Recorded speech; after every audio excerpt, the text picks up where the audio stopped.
penetapan nih kriteria 7, ada berapa yang perlu diperhatikan A sampai D ya. Sudah pasti komen penetapan sama dari standar 1 sampai standar 9. Sudah pasti komen penetapan sama dari standar 1 sampai standar 9. Sudah pasti komen penetapan sama dari standar 1 sampai standar 9 ya, tinggal diubah saja berkaitannya dengan standarnya masuk penelitian DTPR. Ada A, B, C, D, keberadaan lembaga, harus ada penetapannya. Ngomong berbuih-buih dengan tentang lembaga penelitian, ketuanya mana, SK pengangkatannya mana, struktur organisasinya ada nggak? Pas dibuka di statutanya LPPM-nya nggak ada. Apakah dia berdiri sendiri, apakah dia menggabung? Boleh. Ada yang hanya lembaga penelitian, ada yang menggabung lembaga penelitian dan pengabdian masyarakat. Kalau kami ya lembaga penelitian dan pengabdian masyarakat, hampir semua ya kita menganut yang ramping ya, yang ramping. Nah, kemudian dokumen pengelolaan penelitian yang lengkap. LPPM sudah menetapkan apa saja ya, maka harus bisa membuktikan dokumen di setiap kegiatan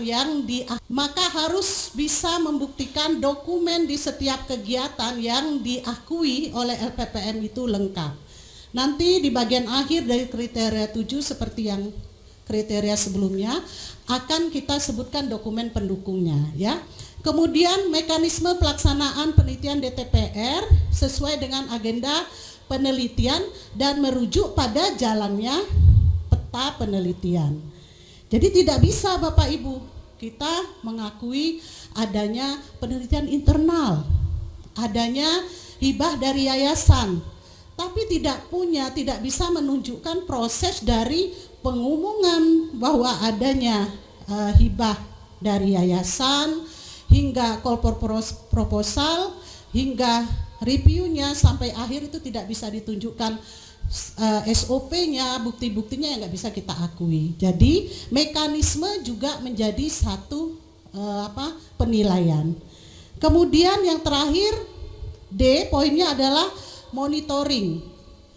Penelitian banyak ya kan, tadi kita ambil profesornya dari mana saja gitu ya, luar biasa nih hibahnya dari luar negeri. Pas dilihat, oh pantesan sipilnya memang A karena spesifik khas daerah itu, tapi tidak bisa diakui.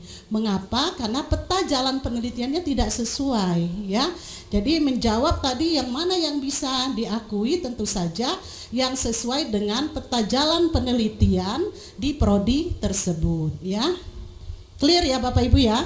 Jadi nggak bisa juga sembarang, wah ini profesornya indeks Scopusnya tinggi, ini pilih, tapi nggak bisa, tidak kita akui ya. Biasanya asesor akan tidak memberikan nilai maksimal, ada nilainya tapi tidak maksimal. Next. Oke, di poin pelaksanaan Bapak Ibu ada berapa? 4 juga ya. Karena tadi penetapannya 4 ABCD, maka pelaksanaannya juga harus 4.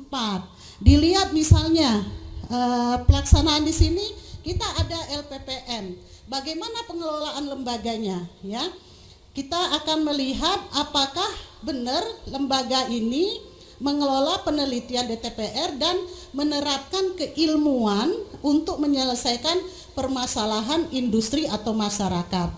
Nah, tentu saja harus dilengkapi dengan standar penelitian yang relevan dengan RIP-nya, Rencana Induk Penelitian. Yang isinya biasanya asesor minta tunjukkan mana peta jalan penelitian, mana fokus penelitian PS-nya, harus tersedia rencana induk penelitian.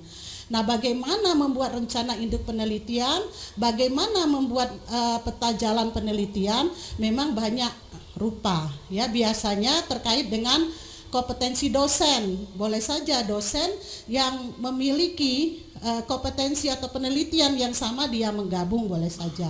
Atau bahkan prodi sudah menentukan jenisnya ya, misalnya di ilmu komputer, wah kita harus bicara misalnya tentang image processing, kemudian ada data mining ya, atau kaitan lagi software engineering, kita mau bikin kelompok penelitian tersebut, kelompok keahlian seperti itu, silahkan saja.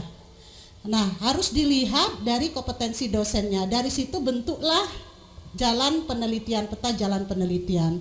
Jangan sampai prodi membuat terlalu wah, ternyata tidak ada dosen menjadi anggota dari peta jalan penelitian itu.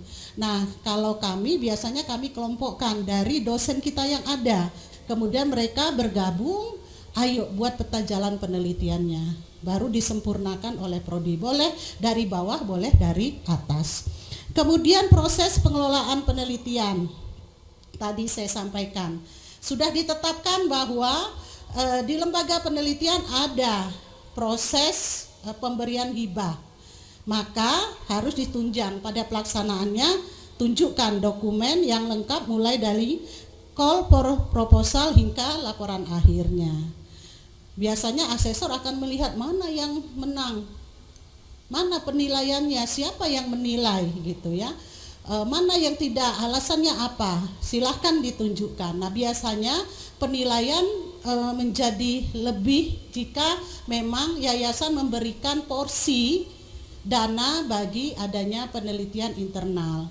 Kan kebanyakan hanya melaporkan hibah luar ya, hibah yang diperoleh di luar, padahal yang mau dilihat adalah komitmen dari yayasan untuk membuat itu ya.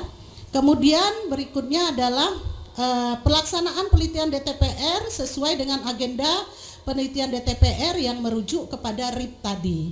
Dan D, pelaksanaan monitoring kesesuaian kriteria penelitian dari DTPR dengan RIP dengan penggunaan hasil evaluasi untuk perbaikan. Kalau misalnya tidak cocok, ya harus disesuaikan relevansi penelitiannya dengan pengembangan keilmuan program studi. Jadi harus ditunjukkan Bapak Ibu, beda penelitian sistem informasi sama ilmu komputer, beda dengan sistem komputer, beda dengan rekayasa perangkat lunak. Karena di bidang ilmu komputer perbedaannya harus jelas bisa terlihat ya. Berikutnya PP, penetapan pelaksanaan, berarti yang ketiga slide berikutnya adalah evaluasi ya.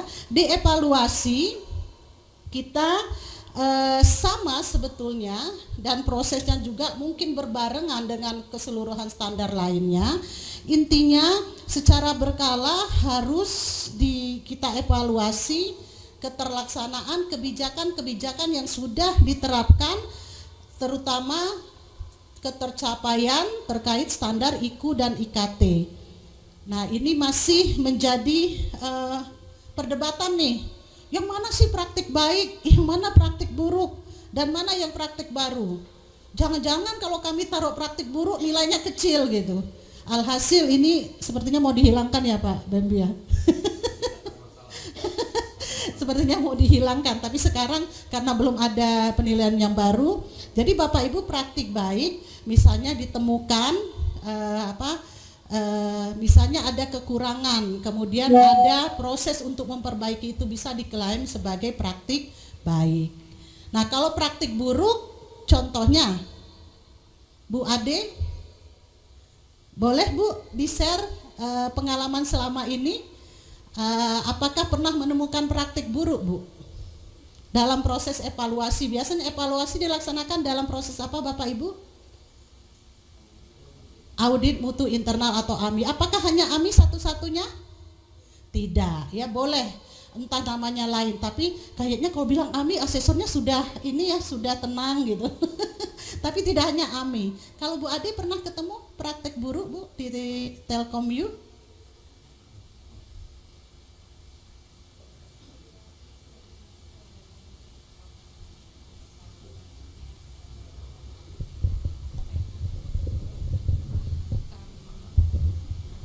Pendidikan mungkin ya di mahasiswa kan bagaimana untuk situasi belajar dan lain sebagainya, itu sudah jadi ini pendidik lah dosen atau apa, di mana kita bisa menjamin bahwa pada saat mengerjakan evaluasi mahasiswa ya, mahasiswa evaluasi atau apa itu memang hasil karya dia sendiri. Nah, kadang kita masih ketemu juga tuh kasus-kasus ya seperti itu. Tentunya kalau nanti tidak ditindaklanjuti, ya itu jadi praktik buruk ya. Seperti itu. Ya, itu di bidang pendidikan. Kalau di bidang penelitian, terima kasih Bu Ade ya. Jadi kalau misalnya pada saat kita melakukan AMI ternyata kita menemukan praktik buruk ya. Misalnya ada paper dosen kita yang ternyata dibatalkan. Bapak Ibu tahu ada ininya, ada Kemendikbudristek punya website yang mengumpulkan semua praktik buruk di bidang penelitian. Coba cek, jangan-jangan ada temennya di situ. Ya, itu dosa-dosanya terbuka loh. Yang misalnya plagiarisme itu ada semua. Nah, ini saya waktu pertemuan dosen saya tayangkan, awas ya kalau ada Nusa Mandiri muncul nama dosen di situ, awas. Nah, kalau bisa kita temukan itu, kita laporkan di AMI, itu termasuk suatu penemuan yang bagus walaupun yang kita temukan adalah praktik buruk. Ya gitu ya Bapak Ibu, tapi nggak usah pusing kayaknya mau dihapus tuh. Karena banyak perdebatan. Next berikutnya masih belum ya Pak, maaf masih pengendalian ya. Nah di bagian ini saya kira sudah paham ya. Setelah kita temukan di bagian evaluasi, tentu kita harus melakukan pengendalian, di mana kita harus melihat nih di proses pengendalian ini apakah kita melakukan revisi atau merekomendasikan hal yang baru terhadap hasil evaluasi, terutama pada standar IKU dan IKT yang berkaitan dengan standar ini, penelitian DTPR. Nah, di bagian peningkatan, tentu saja setelah dilakukan pengendalian, maka kita harus berani melangkah ke bagian optimalisasi. Peningkatankah atau penyesuaian atau ternyata terlalu tinggi ya. Misalnya diharapkan dosen harus masuk di Q3. Ternyata nggak ada dosen yang masuk di Q3. Oh, kalau itu diselaraskan, diturunkan ya. Mungkin standarnya masih Sinta 2 ya, atau Sinta 7. Nggak ada. Next, penilaian dari kriteria 7. Nah, ini diambil yang nilainya 4. Bapak Ibu pengen 4, Bapak lakukan ini. Buktinya sahih dan lengkap. Jangan sampai, Bu ini bukti AMI Bu, prodi ini, pas ditayangkan besar, loh kok judul atasnya prodi lain? Ini bisa plagiarism. Jadi plagiarism itu kalau misalnya satu PPS nggak masalah, yang langsung di-cut kasus-kasus di LAM itu kalau ditemukan kampus lain, kalau ditemukan prodi lain, yang langsung di-cut kasus-kasus di LAM itu kalau ditemukan kampus lain, kalau ditemukan prodi lain, ya dalam penjelasannya itu pasti cenderung plagiarisme. Tapi kalau satu tadi udah clear ya, tidak masalah. Oke, Bapak Ibu, jadi bukti sahih dan lengkap.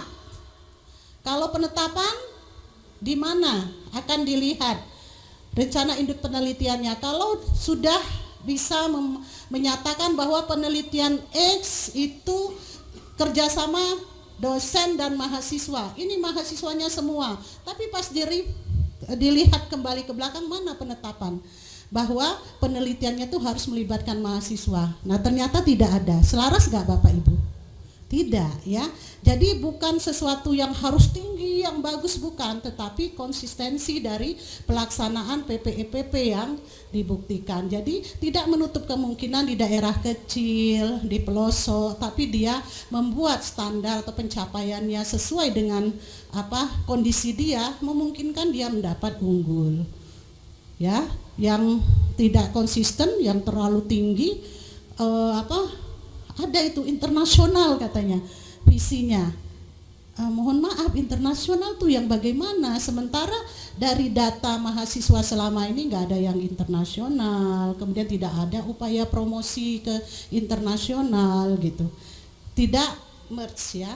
Nah itu yang dicari, termasuk ketika kita melihat mekanisme pelaksanaannya. Jadi tetap harus disertai bukti yang sahih dan sangat lengkap. Begitu juga dengan mekanisme monitoringnya. Bapak Ibu harus tunjukkan satu rangkaian semuanya dan harus bisa bercerita. Kalau ketua LPPM-nya yang melakukan, tentu dia bisa bercerita dari A sampai Z. Kita harus upayakan semuanya buktinya tersedia. Apakah harus buktinya lengkap dan sahih dan lengkap? Tidak kan? Harus, kalau memang 4 tidak mencapai, ada nilai 3. Biasanya upah nulis berapa Pak Bembi? Ada loh upah nulis 1,5.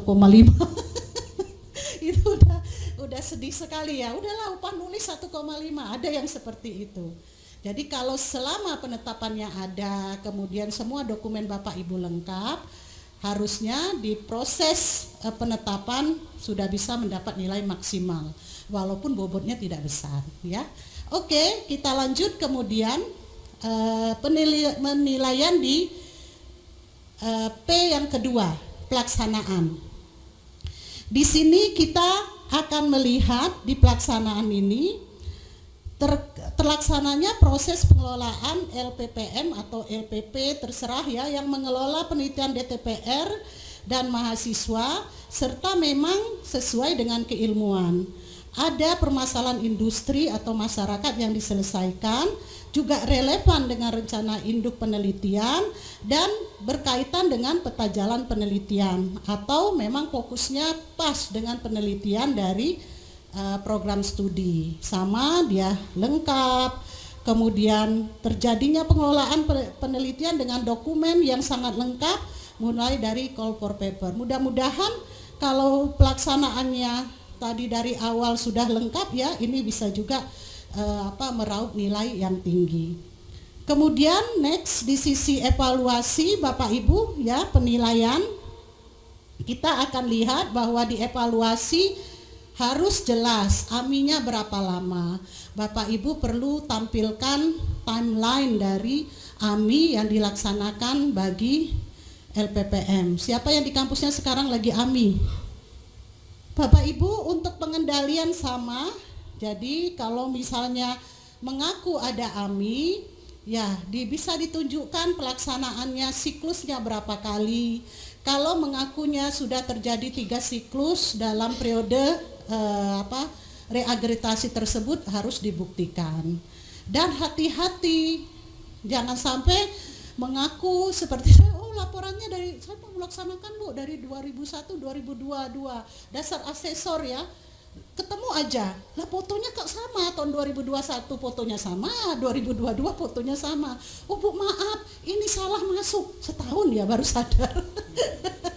Jadi yang nyusun juga harus hati-hati ya, harus jangan sampai yang memang kegiatan dilaksanakan dengan betul menjadi tidak berarti. Tapi mau tanda tanya deh, kalau diselesaikan 1 tahun laporannya kok bisa ketukar di tahun kedua dengan foto yang sama.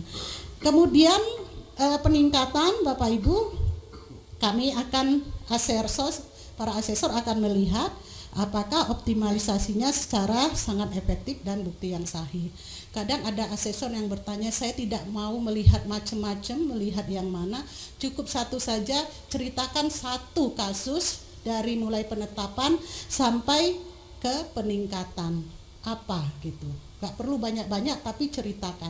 Biasanya kalau SPMI-nya memang melakukan AMI dengan benar, dia akan cepat menjawab dan menceritakan 1 kasus yang mencakup PP EPP itu. Jadi Bapak Ibu harus bisa juga meneliti, menelaah dari proses PPEPP itu 1 peristiwa yang bisa diceritakan secara global terkait itu semua. Baik, sampai kita ke terakhir dari standar 7, kita mau melihat dokumen apa saja biasanya yang perlu Bapak Ibu siapkan ketika menceritakan LED terkait standar 7, atau nanti akan ditanya oleh asesor saat AL. Jadi ini Bapak Ibu, SK lembaga ya, SK LPPM kalau di kampus Bapak siapa yang menetapkan? Oleh rektor. Oleh rektor, iya. Biasanya lembaga itu terkait dengan rektor, nggak ada level fakultas ya. Nggak tahu kalau di kemudian ada pedoman dan mekanisme pengolahan penelitian. Ada panduan biasanya, panduan-panduan terkait kegiatan di LPPM itu harus tersedia. Kemudian dokumen pendukung untuk pelaksanaan, tentu saja laporan pengelolaan penelitian. Bisa saja contoh hibah yang diterima dosen dari luar. Itu kan kontrak penelitiannya lengkap, mungkin kontrak antara Kemendikbudristek yang diwakili dengan LLDikti dengan perguruan tinggi. Kemudian LPPM menurunkannya ke ketua peneliti. Itu bisa ditunjukkan sebagai contoh. Namun biasanya kalau memang kita mengakui ada dana internal atau yayasan, harus seperti itu juga. Prosesnya harus lengkap ya dari pengumuman hingga akhir. Berikutnya di kriteria pengendalian ya, tentu saja dokumen hasil audit mutu internal. Nah, biasanya asesor akan bertanya bagian mana? Ya copy saja Bapak Ibu. Bagian dari laporan auditnya bisa dimasukkan di LED-nya. Pernyataan-pernyataan yang mengarah ke sana ya, bisa menjadi contoh. Kemudian di peningkatan sama pada prinsipnya kita bisa menceritakan bahwa memang proses peningkatan yang terjadi. Selama saya menjadi asesor, tidak banyak yang sudah melakukan proses PPEPP, terutama pada prodi-prodi yang diakses pada batch 1. Bahkan ada yang terdapat belum melaksanakan PPEPP sama sekali. Jadi jarang ya sampai peningkatan yang betul-betul dilaksanakan. Next, berikutnya Bapak Ibu untuk kriteria 8. Pada prinsipnya kriteria peneliti